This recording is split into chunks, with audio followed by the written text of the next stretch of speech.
स्वागत है आपका टीवी अंता वायरल न्यूज में। आज हम बात करेंगे अटल बिहारी वाजपेयी जी के बारे में, क्योंकि आज उनकी दूसरी पुण्यतिथि है। भारत रत्न और देश के पूर्व प्रधानमंत्री अटल बिहारी वाजपेयी जी की आज दूसरी पुण्यतिथि है। 2018 में आज ही के दिन यानी कि 16 अगस्त को अटल बिहारी वाजपेयी जी इस दुनिया को विदा कह गए थे। उनके निधन की खबर ने पूरे देश को झकझोर कर रख दिया था। वो भारतीय राजनीति के उन चंद नेताओं में से हैं जो कभी दलगत राजनीति के बंधन में नहीं बंधे और उन्हें हमेशा ही सभी पार्टियों से भरपूर प्यार व स्नेह मिला। यहाँ तक कि जम्मू कश्मीर में भी वो सबसे लोकप्रिय नेता रहे हैं। 80 और 90 के दशक में पैदा या बड़े हुए हर शख्स के मनपसंद नेता की लिस्ट में अटल जी का नाम सबसे ऊपर रहा है। आज हम आपको उनकी जिंदगी के बारे में कुछ ऐसी बातें बताने जा रहे हैं जो बहुत कम लोगों को पता है। ऐसा नहीं है कि शादी से जुड़ा सवाल अटल जी से ज्यादा नहीं पूछा गया, लेकिन जब भी पूछा जाता वो कभी परेशान नहीं होते थे, बल्कि बड़े ही शांत और संयमित तरीके से उन सवालों का जवाब देते थे। कई बार तो वो कहते हैं कि व्यस्तता के कारण ऐसा नहीं हो पाया। उनके करीबी लोग तो ये भी कहते हैं कि उन्होंने राष्ट्रीय स्वयंसेवक संघ के लिए आजीवन अविवाहित रहने का निर्णय लिया था। अटल बिहारी वाजपेयी का पैतृक गांव यूपी के बटेश्वर में था। हालांकि उनका जन्म 25 दिसंबर 1924 को ग्वालियर में हुआ था। ग्वालियर के ही विक्टोरिया कॉलेज में उन्होंने पढ़ाई की।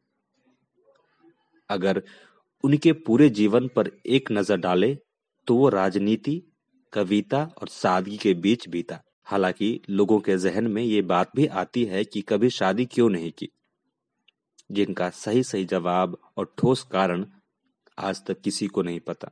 हालांकि इस बारे में वो खुद सदन में विपक्ष के हमलों के बीच अपने अविवाहित होने के बारे में बड़ी ही सफाईगोई के साथ ये बता चुके हैं कि मैं अविवाहित जरूर हूं, लेकिन कुंवारा नहीं।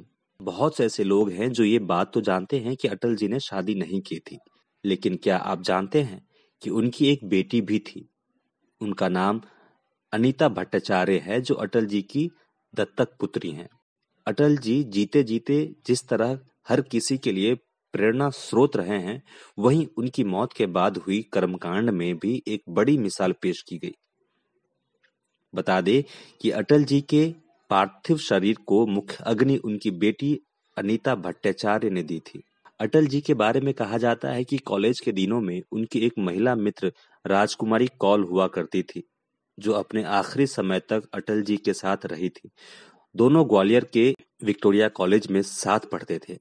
अटल जी पर लिखी गई किताब Atal Bihari Vajpayee a man of all seasons में इस बात की जिक्र है।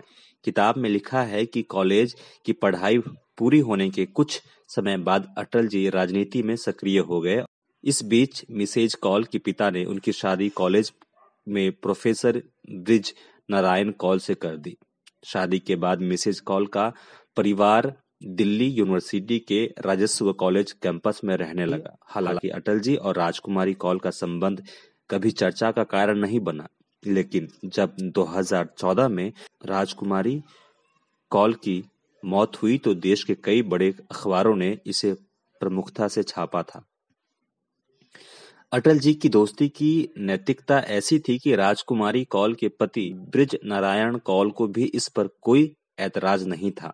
राजकुमारी कौल ने 80 के दशक में एक मैगजीन को इंटरव्यू दिया था। इसमें उन्होंने कहा, अटल जी के साथ अपने रिश्ते को लेकर मुझे कभी अपने पति को स्पष्टीकरण नहीं देना पड़ा।